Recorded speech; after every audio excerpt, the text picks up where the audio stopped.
Tai iš tiesų nežinau, ką labai pasakyti. Klausimas man buvo, kodėl važiuoju ateitininkų akademiją, vadovą.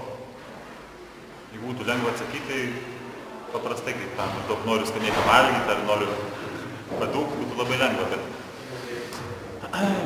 tiesiog gavau tokią progą gyvenime, susipažinti su ateitininkais, kad na ir galbūt vėla ta proga, bet tikrai labai daug pats gavau per ateitininkiją.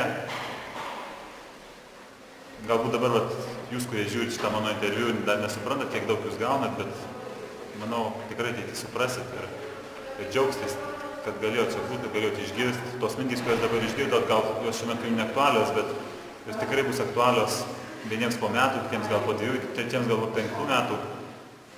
Tiesiog nepastebimai šitie mūsų susirinkimai, jie mus ugdo, jie formuoja mūsų pasaulėžiūrą, mes imam daugelį dalykų supras daug giliau ir teisingiau ir jie ugdo mūsų ugdė mano, manau, kad ugdo jūsų ir ugdys ateityje tų ateitininkų, kurie dalyvaus akademijoje, mokėjimą viens kitam tarnaut, padėti, šiek tiek išsižadėti savęs, kad ir trumpam laikui, bet iš tikrųjų išsižadėti ir nežinau, man sunku labai šitą klausimą gerai jums atsakyti, bet na, kol galit, važiuokit ir džiaukitės vieni kitais, džiaukitės tais paskaitininkais. Vėliau, o tu džiaugiesi? Aš džiaugiuosi.